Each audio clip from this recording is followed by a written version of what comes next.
Mount Aung. Details now.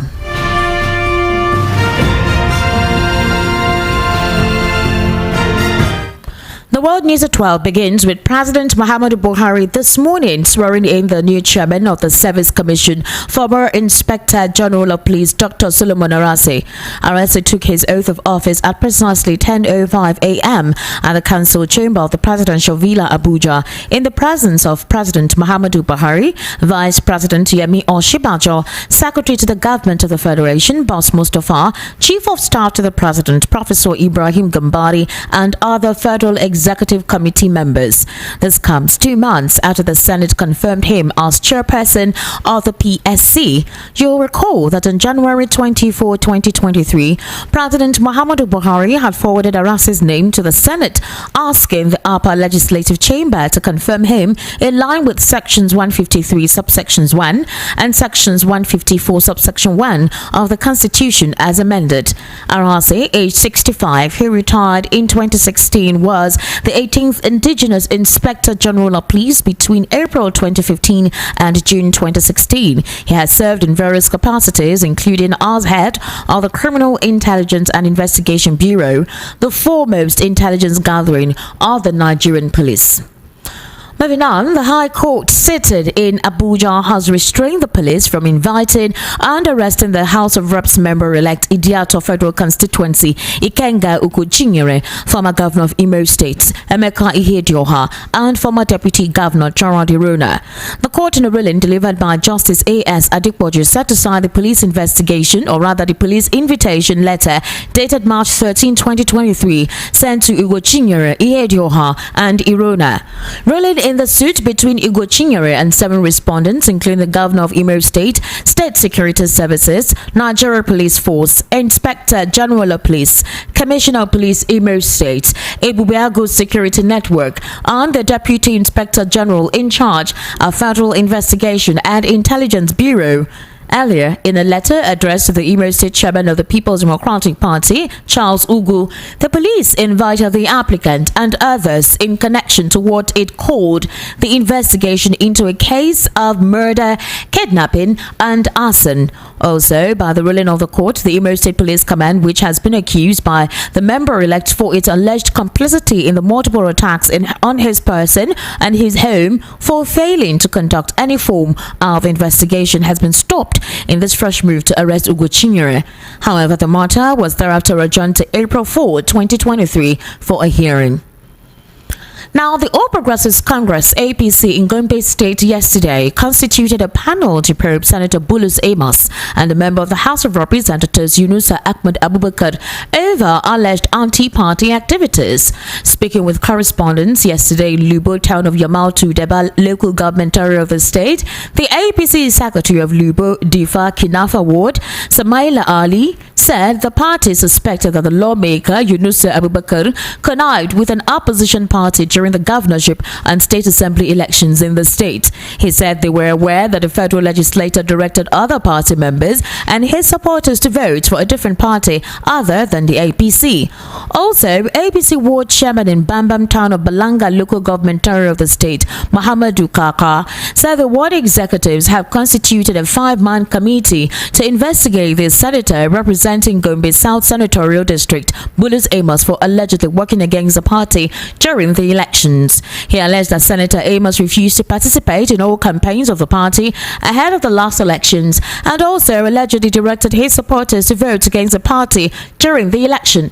The party said that the 7 legislators will be probed alongside several other members of the APC in the state who are suspected to have assisted the opposition parties in the state during the just concluded general elections.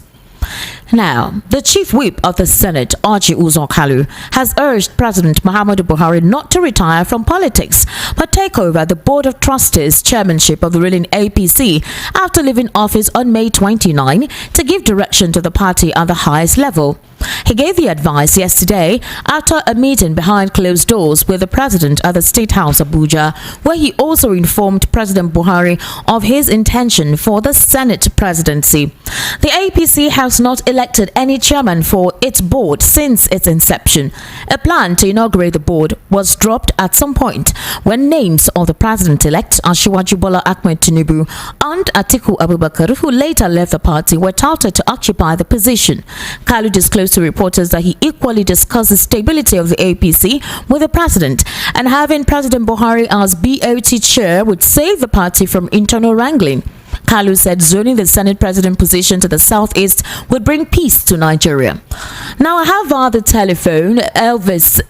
Mr. Elvis, good afternoon and welcome to VOP World News. Mr. Elvis, good afternoon. Esther, how are you doing? I am fine. Can you hear me very well? Yeah, very well, I can hear you. All right, okay. So I have on the telephone Mr. Elvis Elimihele. He is a public affairs analyst, a social commentator, and he is also a journalist of over 2 decades. Mr. Elvis, so here is the scenario. Orji Uzor Kalu has pleaded with President Muhammadu Buhari not to completely stay off politics, after he steps down for President-elect Bola Ahmed Tinubu. He is saying that he can actually become the All Progressives Congress Board of Trustees chair. In the process, too, he's also seeking for the president's support for his political intention to become the Senate president. Do we think Orji Uzor Kalu is being sincere in his urging President Muhammadu Buhari to continue to be the party's BOT chair out of goodwill for the APC or for just personal reasons? Would you call it, bootlicking? Thank you, sir. I think Nigerian politicians are very selfish. They look at issues in one angle where it will favor them. That's the only angle they look at it from. Because he wants to become Senate president by all means now, he has not devised a means to bring in the president that has served Nigeria for 8 years, who is even telling Nigerians that he's going back to his farm in Daura to now become the BOT chairman of their party.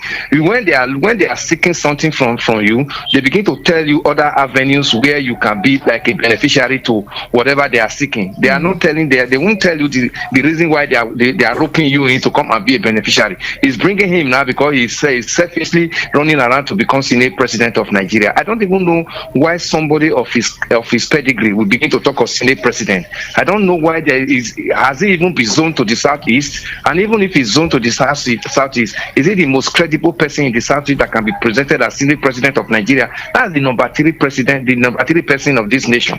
You know what that means. Mr. Elvis, hold on. So in his statement, he said zoning the Senate seat to the southeast will bring peace to Nigeria.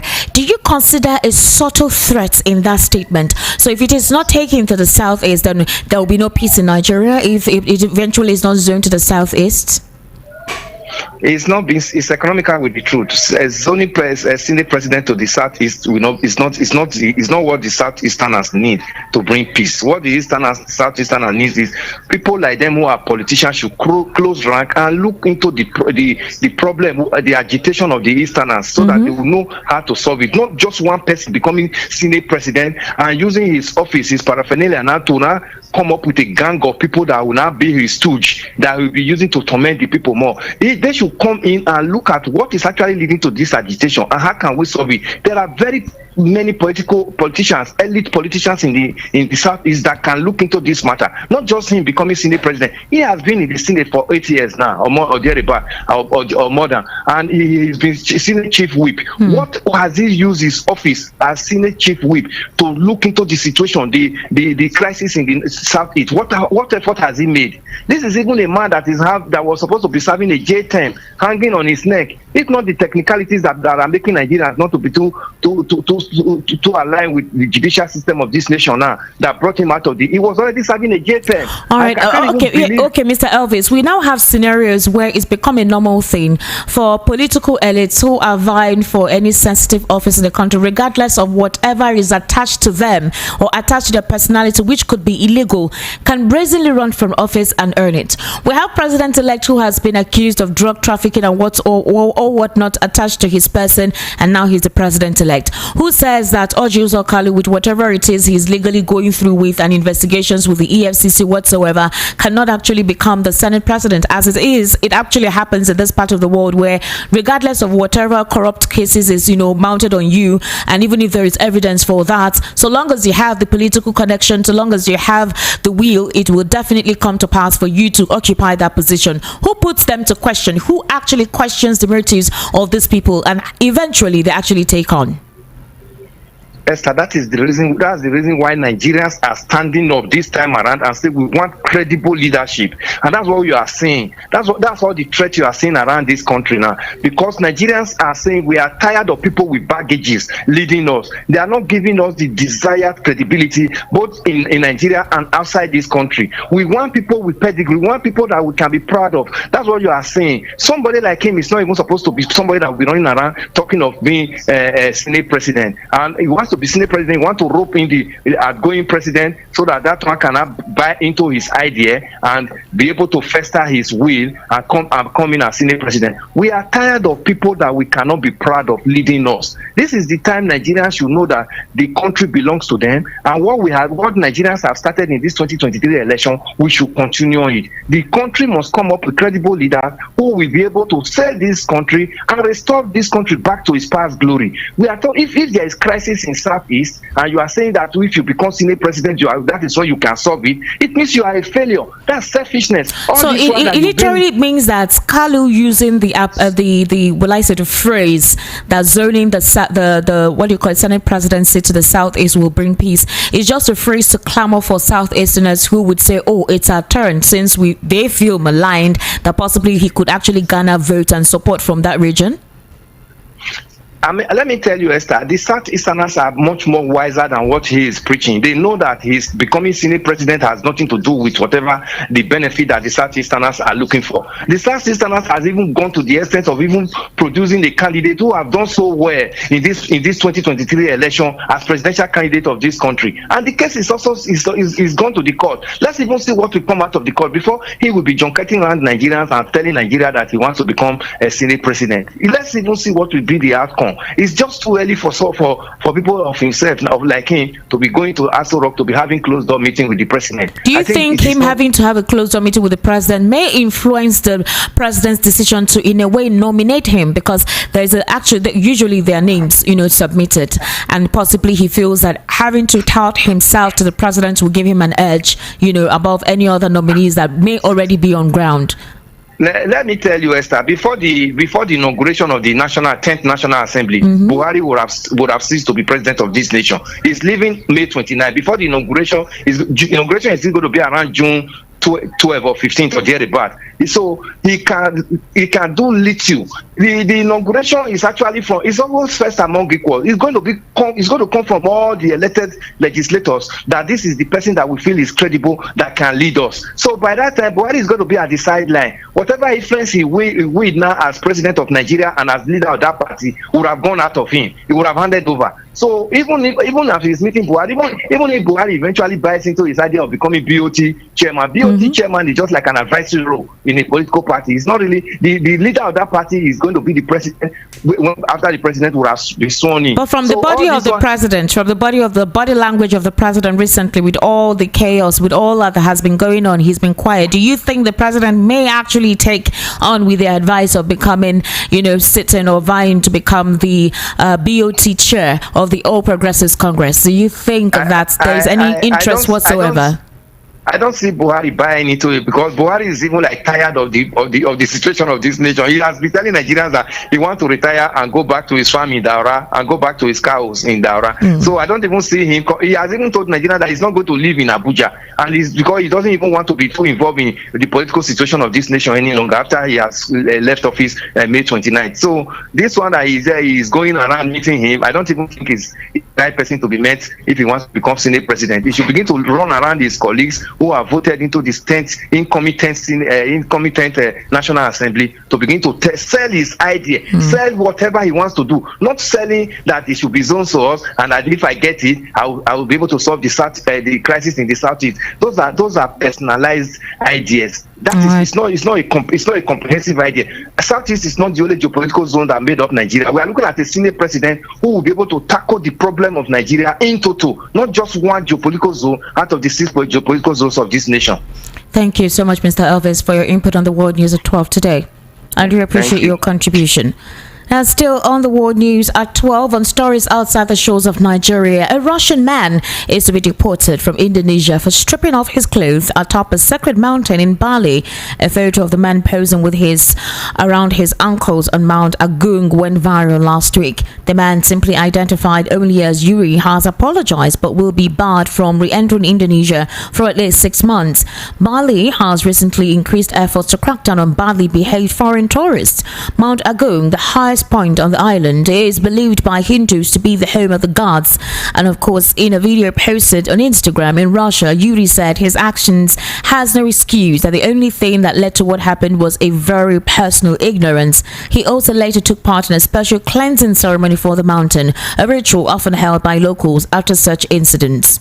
To wrap up the world news at 12, here again is a summary of the main news.